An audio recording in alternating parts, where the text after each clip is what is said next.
afternoon, everybody! To all those watching on Zoom and to the millions watching on YouTube, welcome everyone to Lunch and Learn. Big round of applause, audience.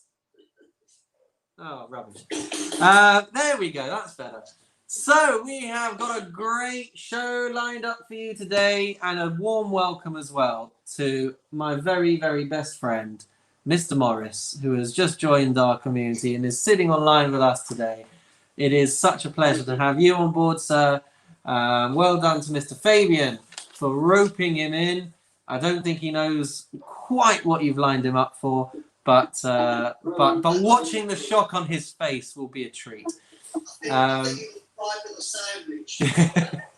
He heard, oh, lunch and learn. Paul, I'm guessing you are serving the lunch. Yes. Very good, very good. All right, we're all going to come knocking in a few minutes. So, here's how it works. For all of those new to the sitch, we are going to spend 1 or 2 minutes just talking about this week's parasha.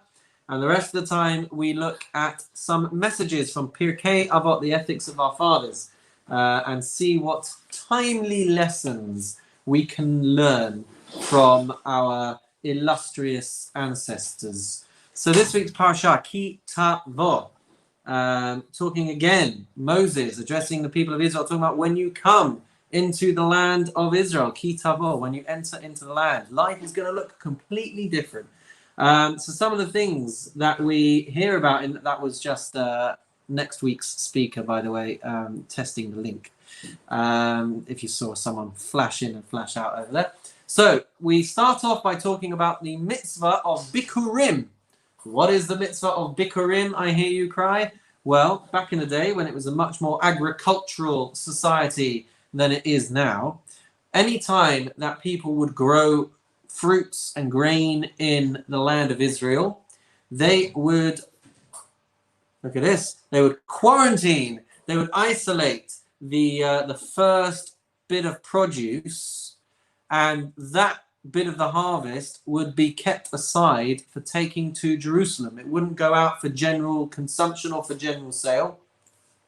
It would be picked off the trees or out of the ground or wherever it is that you're getting them from, and they would package it in this beautiful basket, all of their different fruits and the first samplings of every crop and every harvest, and they would take it down to Jerusalem in a really lively, beautiful procession. Everyone would try and make their baskets look really attractive and appealing, and there would be music as they played themselves down to Jerusalem, and it would be like a whole festive atmosphere.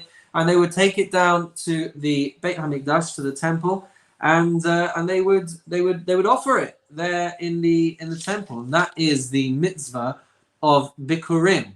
The message behind it is that everything comes from Hashem. Everything comes with the help of divine assistance. So even though we may have spent hours toiling the ground and pruning and harvesting and reaping and everything else that we might have done, at the end of the day, we proclaim publicly that everything that we have, all of this goodness, all of this bounty, all of this yield, comes ultimately through divine assistance. So, I mean, I'm quite captivated by this idea, because we always say that if you're going to do something in as part of your Jewish practice, you got to do it with a bit of passion, and you got to do it with a bit of enthusiasm, and you got to inject your meaning, and you've got to inject your flavor into the things that you do. Otherwise, it's just a tick box of things that we try and do. Did you light candles this week? Did you make Kiddush this week? Did you make Hamotzi this week? Yes, yes, yes. Did you serve chopped liver? Well, it's not written in the Torah, but of course we serve chopped liver. How could you have Friday night dinner without chopped liver?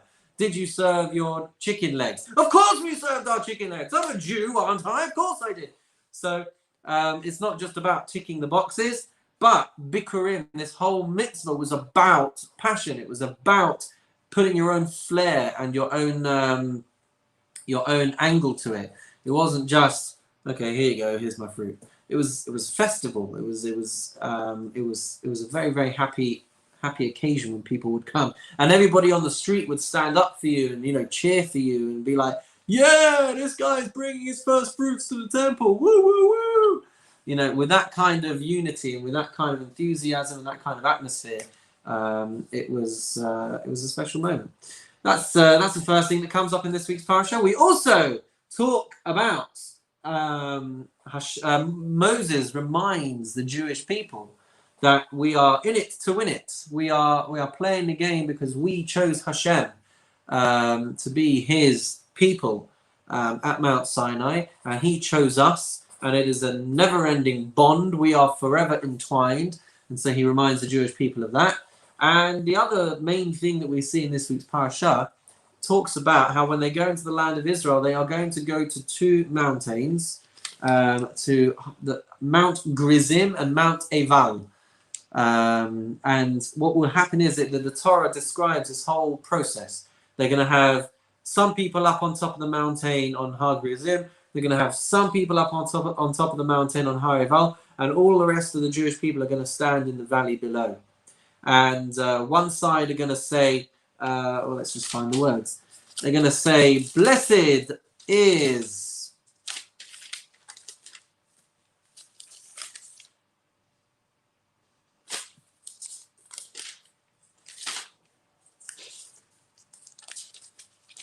where is it? Sorry, guys, just looking for the words. Well, basically, they stand on one side of the mountain, and they say, blessed is he who is going to do X, and blessed is he who's going to do Y. Why can I not see it? I can see all the curses. So basically, they'd have on one side people issuing the blessings, and everyone on the other side says Amen. And then after that, everyone on the other side of the mountain is going to shout out, cursed is he who does this mistake and that mistake and the other mistake. And then everyone's going to say Amen. I just don't know why I'm not finding it in the Chumash. So my apologies there. That's going to be your job. That's your job. Have a look in the Chumash and find the words that I'm looking for. But the point is that there's going to be people on one side representing 6 tribes, people on the other side representing 6 tribes. They're going to bless the Jewish people. They're going to caution the Jewish people not to make mistakes. And everyone is going to agree to it. And it's going to be a very poignant moment of rededication and recommitment to the cause. And then finally, the big chunk of the parasha in the 6th call-up, in the 6th portion, is called the Tochacha. It's called the rebuke, the chastisement. It's a reminder of all the curses that could, God forbid, come our way for not following Hashem and the commandments. Just one word on the Tochacha. We see there are 2 times in the Torah where we have a portion of chastisement. One was a few weeks ago at the end of the book of Vayikra, Parashat Bechukotai. That's my Bar Mitzvah parasha. And one is in this week's parasha. Both portions are read quietly. Very interesting. When you go and listen to the laning in shul, the person reading the Torah always reads these pieces in an undertone. One of the reasons is because we don't want to draw attention to the curses, and we just want to kind of process it quite quickly so that people don't get nervous and worried and feel like stressed and anxious about these curses. And we've talked in the past, by the way, that we're not just talking about an angry God who just wants to curse people.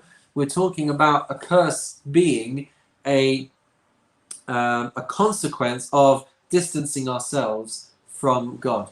So if we purposely try to create a wedge in our relationship between mankind and Hashem, the result of that, what fills the void, the absence of divine assistance, gets filled with bad things. I just found the words, by the way, for the blessings. Blessings, blessed shall you be in the city, blessed shall you be in the field, blessed shall be the fruit of your womb, and the fruit of your ground, and the fruit of your animals, the offspring of your cattle, the flocks of your sheep and goats. Blessed shall be your fruit baskets, your kneading bowls. Blessed shall be when you come in and when you go out. Hashem shall cause your enemies who rise up against you to be struck down. So that's what they're hearing in that 2 mountain situation. One little message about the Tochacha, though. Okay, so we were talking about how it's read quietly, and one very interesting thing to think about is usually when people come to shul, You know, when people like to get a call up and all that kind of thing, they want it to be for the good stuff. You know, they want to get a good aliyah. They want to, you know, the Ten Commandments or the crossing of the Red Sea. You know, people like it when they are, you know, the fanfare and all that kind of thing. And not only that, but people will come to shul at times when they're very stressed and very nervous, and they want to turn to Hashem for when they're in trouble, and they have big things coming up. It's much rarer for people to come just to open up and pray when things are going well, and to thank Hashem for their successes, and thank Hashem for things going right. And so it's interesting that the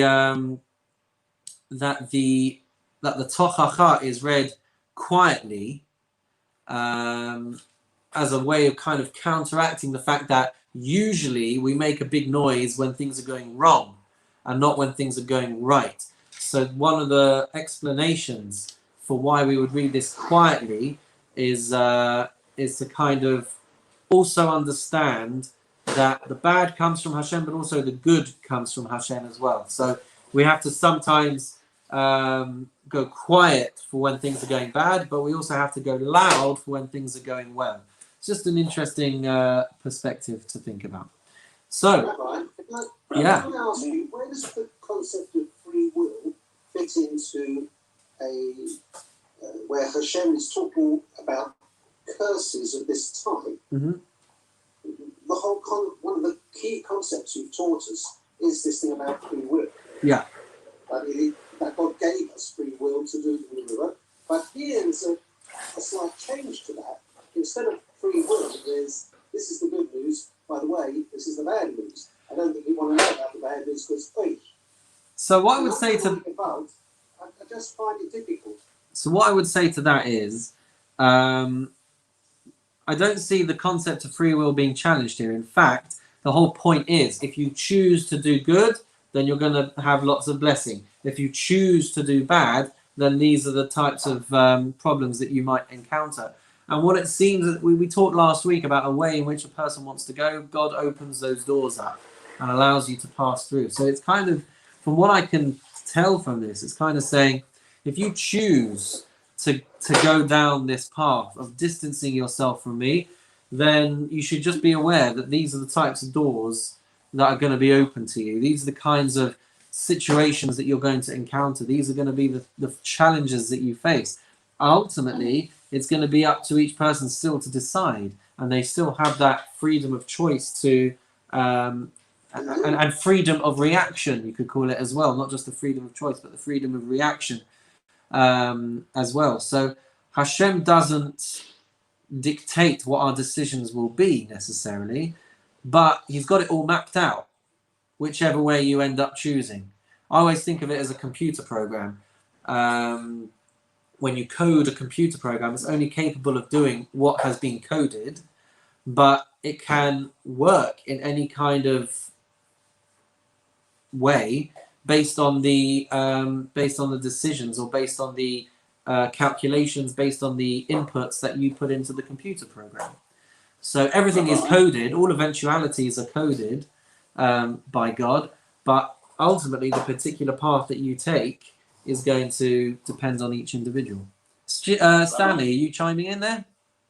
I'm chiming in for a little bit. Hello. With this laning of the curses, would the average person realise that they have to come lower? The average person that's doing the laning, would they? Anyone who's reading the portion, anyone who's prepared it and is reading it in public, should be aware that they should read it in an undertone. And they'd be instructive if necessary.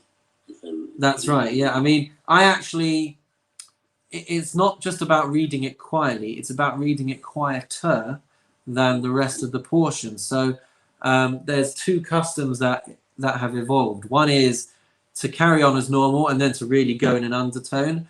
But I was actually taught to start really loud, and then when I read the piece of the Tochacha, I'm kind of in a normal tone so people can still hear me, but I'm quieter than the good bits, the blessings that are around it. Rita, I can see you.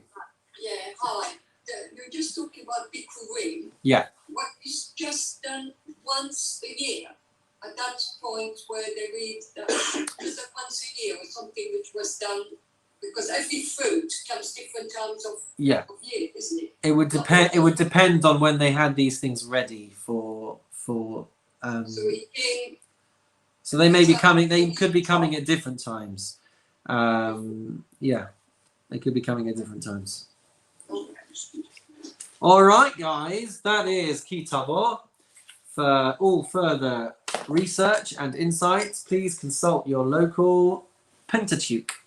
All right, let's take a little look again at Pirket Avot. We're going to share the screen for you all here. There it is, chapter 3 of Pirket Avot, the ethics of our fathers. Of the fathers or our fathers? Well, good question.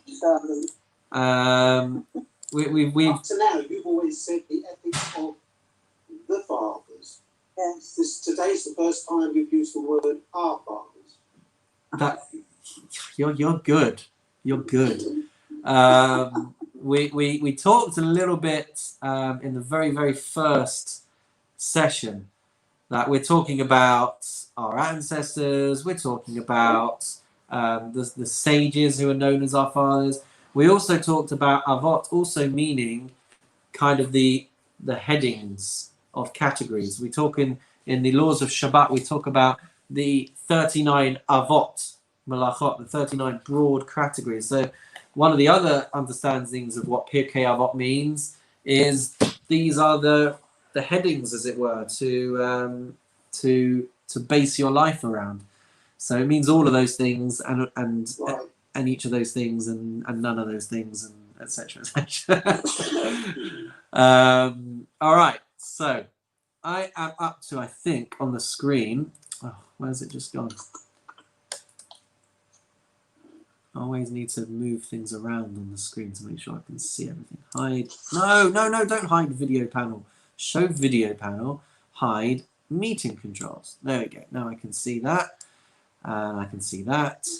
And I can see that. Is everyone able to see the screen okay? It's one on top of the other. What's that? It's got things on top of the other. It's gone from good to bad. It was better before. Okay. Like you can't, I've got it in front of me, but on the screen, that's better. Yeah. I was trying to get your as many cameras as possible on the screen. That's why. So fine, I'll just have to suffice with 4 of you. Now, Mishnah 7 on the screen, probably Mishnah 8 or 9 in our notes. And we are starting with the words of Rabbi Elazar Ish Batota, I think. Is that where we're at? Yes. Yeah. Okie dokie. That's on the screen. Yeah. I'm just making sure that I've got the right notes here. Fine. So let's take a little look at this. Who wants to read in the English for us? Shall I start? Oh, yes, please. Rabbi Elazar of Bartoth said, give to him of that which is his, for you, and that which is yours is his. And thus it says with regards to David, for everything comes from you, and from your own hand have we given you. Chronicles 29:4, verse 4. Rabbi Jacob said. Well, hold, actually, Peter, let's stop at Rabbi Jacob. Let's focus just on these first 3 lines. Let's take a look at this. 10 lo mishelo, give to him of that which is his. Sha'ata v'shalcha shelo, because you and that which is yours is his. So take a look at those words, and let's see what people have to say instinctively. Share? To share? All right. So who do you think this is talking to and talking about? When it says 10 lo mishelo, what? Give to him that which is his. It's capital H, so I assume that's Hashem. Okay. capital H. Well, it all comes from God, they're saying, everything. Everything comes from God, which is interesting. We were just talking about that just a minute ago with our Bikurim. So it's nice when everything always ties in together.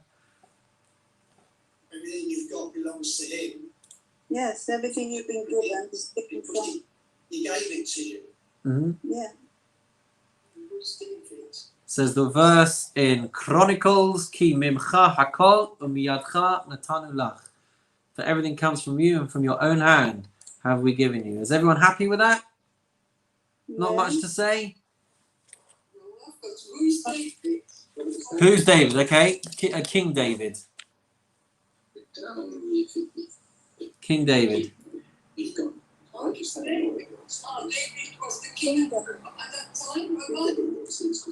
Well, he was a king at one time, not necessarily at the time of Rabbi Elazar of Bartotha, but they're quoting King David, and King David's words, don't forget, are recorded for posterity in the Bible, in Psalms. So when we say for as King David said, it's a lifelong message even from him. There's a bit of mixed messages Okay. throughout, I find, with these things. We're told with Brit Mila, because the question's often been asked, why didn't God produce males finished? And yet the answer that we're given is that it's your job to complete the task. Yeah. So even with the blessings of food and growth, the seeds we're given don't give us nourishment. We have a job to do. We have to join in with God to produce what we need. So everything isn't God's. He gives us the start, but it's our job to complete. Although we also learn it's not your job to complete, but just to do the bit you can. There's all sorts of mixed messages here. You know, as I say, if you just relied on Hashem and sat back, I think Judaism says that's not the way. Mm-hmm. You've got to put some effort in. You've got to do something towards it. So you have a share in it.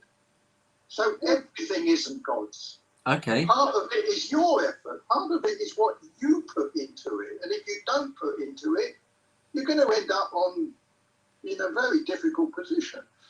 So by that logical extension, one might say, if you've grown your own food from start to finish, you've taken responsibility all the way for the production of the sandwich you're about to eat or the apple that you're about to eat, then you wouldn't need to make a bracha. Would that be the logical extension? No, I didn't say that. You couldn't do it on your own. Okay. You have to have the seed. You have to have the start. God gave you the seed, the start, the ability, and the product. But you have to nurture it. You have a share in it. You do own part of it. Aha. Okay, it's a nice point. Anyone want to come in on that? Well, you're our partner with God. Oh. Yeah. I mean, we even say, I can think of a specific example with regards to the creation of children. The Talmud says there are three partners in the creation of every child. There's the mother, there's the father, and there's Hashem. I think the only people who had no part in living were the people in the desert who had the manna. They just picked it up off the ground. They didn't have to do any effort to get it. Mm-hmm. And when they went into Eretz Yisrael, God said, this is enough. You know, now you've got to put a bit of effort into this. It's We're not interesting. having manna anymore. It's interesting that you say that, though, because we are taught that, everybody's manna did arrive outside their houses, but we're taught that depending on their Needs. I was going to say their spiritual level, actually, depending on where call it the spiritual level, why not? Somebody on a high spiritual level would find their piece of manna outside their houses. Other people, if they were not doing as well, they might have had to go a bit further to go and find their piece. I don't know quite how it all worked. It seems that everybody knew which piece was going to be for them somehow. So you could argue there that there is a bit of their own Well, okay. effort. But But I take your point on board. I mean, we have to share in this world. We have to put effort in to get out. We can't just sit there and do nothing. Yeah. Because we'll die. Yeah, 100%. Sorry, but if you're good, if you're very good, you obviously live in Manor House. Manor House. Where's Manor House? I'm sensing a joke there, but I don't know where Manor House is. I'm not sure what you mean, Stanley. But Manor House is an area between Finchley Park and Stamford. Sorry about that. What do I know? I had a sheltered upbringing in Kenmans Park. Hi, Dad. So, let's take a little look at some of the messages that emerge from just this first segment, and then we'll move on to the second segment as well. So, we're in. Yeah. Why does he put David into it? Why does he bring David into it? Yeah. Bringing biblical support from a part of the Bible which happened to have been said by King David. these are King David's So words. if it had been said by Trevor, then they'd have said, and thus it says with regards to Trevor. But it was King David who had said these words, and so they're quoting it. It's a biblical support for this point. He repeats what David said to him. To support the point that he's making. Oh, okay. Yeah. Yeah. Now it makes sense. That's what I'm here for. So Rabbi Elazar Ish Bartosa, who is he? So he was a student of Rabbi Yehoshua, who we have spoken about before, and a colleague of Rabbi Akiva, who we have spoken about before. He was a super guy, and he was famous for his charity. He was a very charitable fellow, to the point that there are stories in the Talmud of collectors who would run away from him to try and avoid him, because he would just give and give and give, and he would sometimes give too much, even to a point that he wouldn't have enough for himself. And yeah, we've talked about how a person shouldn't really do that, but this individual, it seems, was such a giving fellow that he became famous and was so renowned that people that didn't want to put him out would actually avoid trying to collect from him. So there was a story as well in the Talmud that it was his daughter's wedding, and I think he was on his way to buy her a gift for the wedding, and he encountered some orphans who were also getting married, and he ended up giving all of that money to pay for the wedding for the orphans, rather than using the money to go and buy his daughter a wedding gift. So that is the type of guy. Yeah, must have gone down like a brick. What's that? Must have gone down like a brick.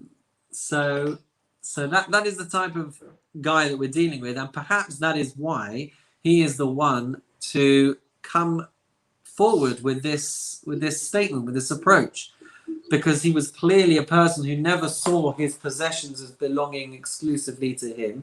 He saw himself as the custodian of the money that he had been given, and so he felt that because it all belonged to Hashem and it had been given to him, that it should go towards charitable causes and helping those around him who needed it.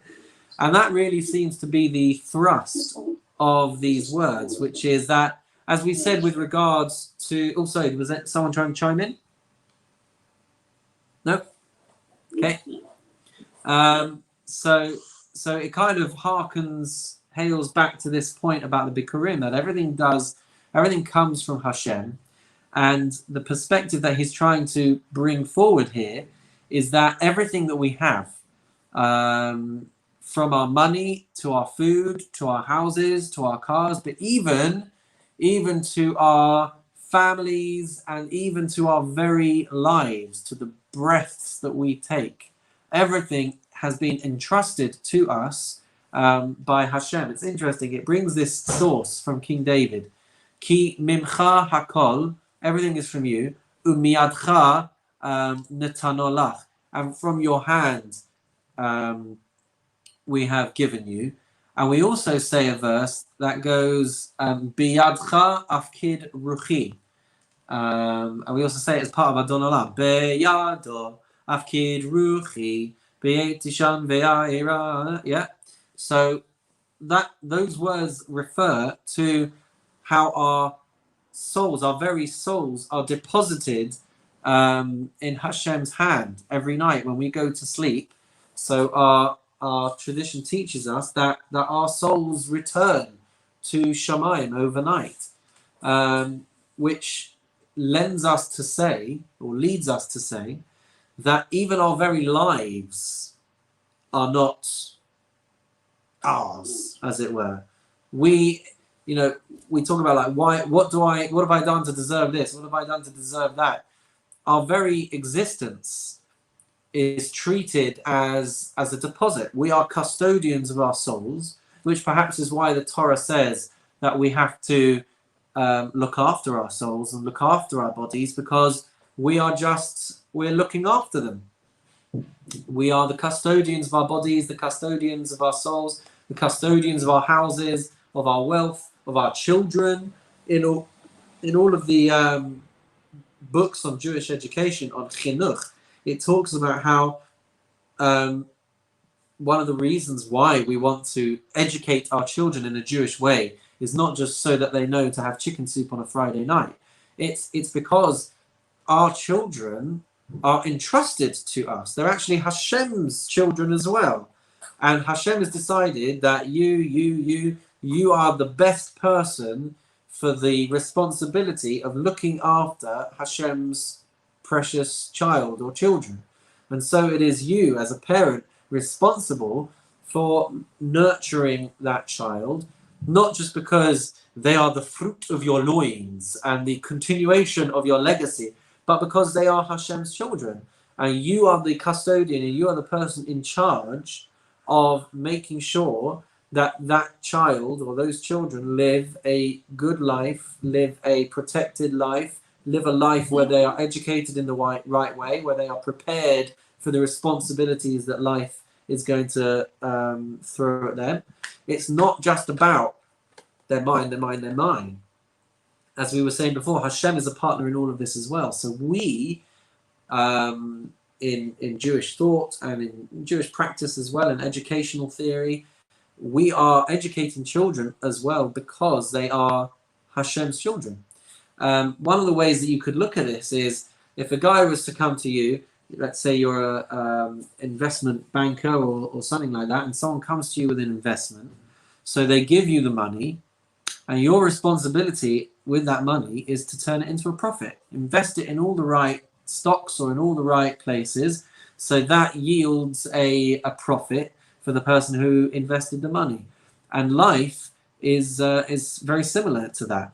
God has deposited with us a neshama, has deposited with us a body, material possessions. They are there for us to take them, invest them in all the right places, and God expects a profit at the end of our lives.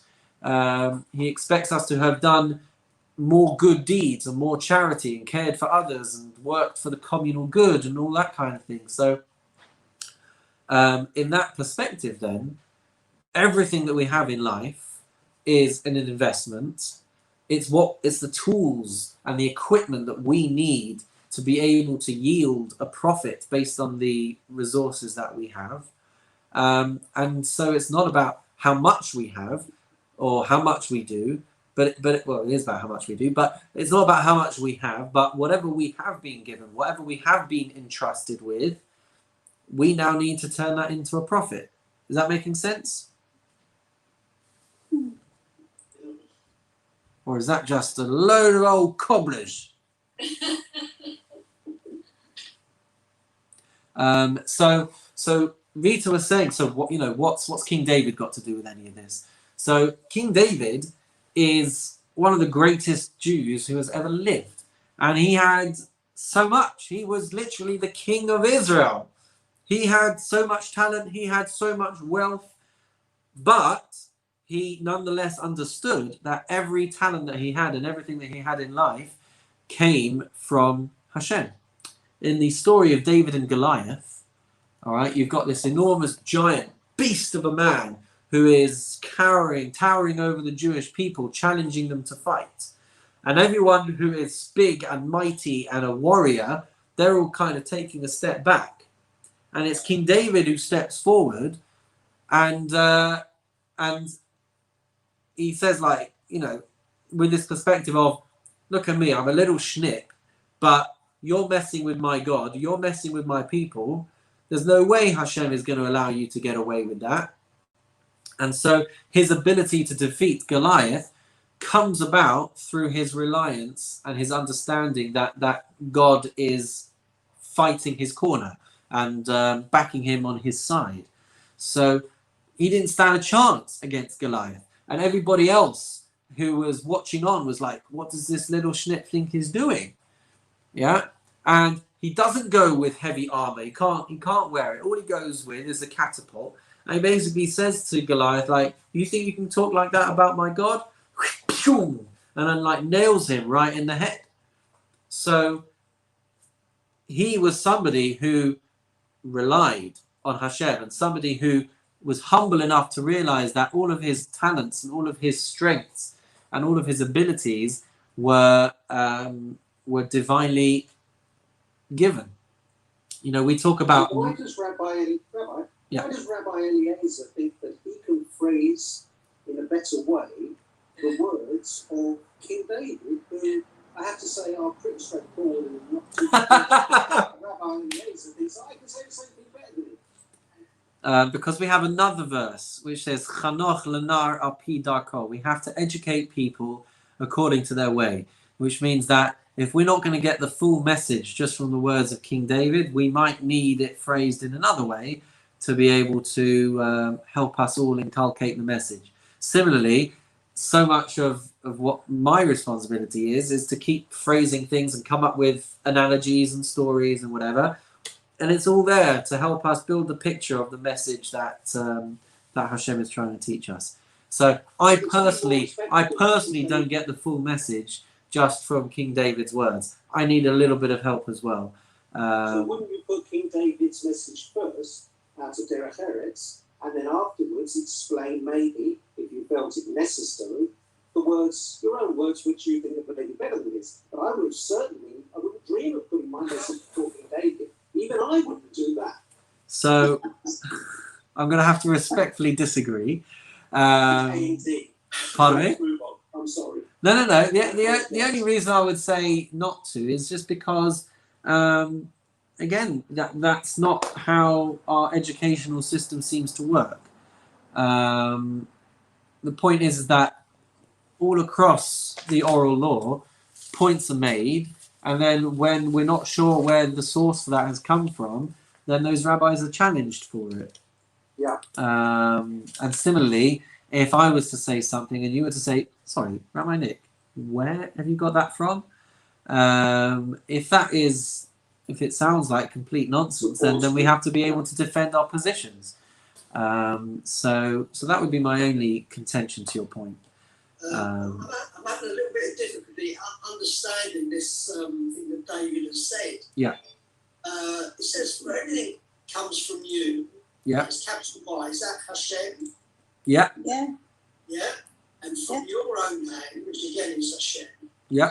You, yeah. I don't quite follow what that means. Okay. So what I believe this is trying to tell us is that even the things that we do in the world, so we can tie it back into our harvesting and our farming from when we were talking about the parasha. All of the things that we do, even though it looks like the handiwork of our own achievements, we're recognizing as well that even that has been with divine assistance. And every skill and everything that we think that we are doing, ultimately it's from Hashem's hand, so to speak, meaning that everything that we've been able to accomplish has been with the with the help of Hashem, with the divine assistance. And so even when we might be extremely talented and extremely good at what we do and a leader in our field and the expert in our profession, All of that is a culmination of skills and opportunities that we have been given, but that's all been under a divine umbrella. You know, just because someone is an expert in, okay, the first one that came into my head is only because he lives 2 doors away from me, right? You know, the expert in allergy medicine, right? Dr. Fox, well, whatever it is, the expert in music, the expert in a particular field of law, all of the experts that we turn to who might say like, well, yes, that's because I studied very hard and I went to this university and I went to that university and I secured myself work experience here and I got an internship over there and I built it all up. Or, you know, whoever it is, Alan Sugar, you know, I built it all up. I had 50 quid and I turned it into an empire of millions and millions. So even if we think that is through our own graft, and it is through our own graft, and it is through our own talents, and it is through the opportunities and the doors that we knocked on, but all of those doors and all of those opportunities were in a way orchestrated as well by Hashem. So that's the cognizance, that's the recognition. There's a very interesting parable brought by a rabbi known as the Stipler. I think we also mentioned him last week, and that's why I was getting confused in my notes. But the Stipler says that if you were to have a very poor woman who was given a fancy dress for the night, not lovely decorative ball gown, but she herself is destitute and can't afford this kind of dress herself, so she's not going to go and run around town and show off her dress. Look at this beautiful dress that I have, because ultimately she knows it's not really hers. It's been loaned to her. It's been given to her temporarily, and she knows and understands that the opportunity that she has been given with this dress is not something to necessarily shout about and make out that it's any more than what it is, which is something that has been entrusted to her temporarily. And so too, we are encouraged that even if we get to very high positions in life and huge achievements and all the rest of it, we're not necessarily supposed to shout about it from the rooftops and say, oh, look at me, look how amazing I am, because all of these things have been entrusted to us as well. And with that perspective in mind, it should become easier and more natural for us to do good deeds, to give more charity, to care for others, etc., because we understand that these things are not there just to sit in our bank accounts or there to sit in our houses or whatever it is. They're there to be shared with people as well. So yeah, that's what I've got to say about that. We're taught to be humble ultimately, and we're taught that Moses was the most humble person who has ever lived. Now, Moses was a phenomenal guy. He was the leader of the Jewish people. He was everything. He had the closest connection with Hashem than any human being, and yet he is known as the most humble. So which is he? Is the greatest, or is he the most humble? And the answer is that it's possible to be both. It's possible to have so much and so many skills and talents and abilities, but to understand, to be humble enough to realize that it's come from Hashem. There's a famous story about a Dayan, a Jewish legal judge. I think it was Dayan Abramsky, who was in London. I'm not old enough to remember Dayan Abramsky. I don't know if any of you are, because I don't know exactly when he lived. But he was a very impressive Jewish leader in the UK. And he was asked, I think, to give testimony in court or something like that. And he was asked by the, I don't know, let's call it the prosecutor. They turned to Dayan Abramsky and said, now you are the country's leading expert on this area of Jewish law, are you not? And he said, yes, I am. And you are one of the greatest rabbis in the Jewish community in this generation, are you not? He said, yes, I am. He says, are you not supposed to be humble?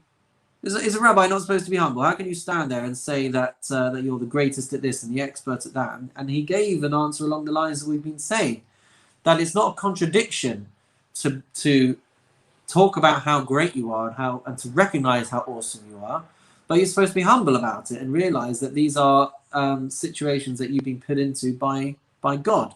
And so we're not just gods in and of ourselves. Everything that we are able to do, we do so because of the divine assistance that enables us to be able to do it.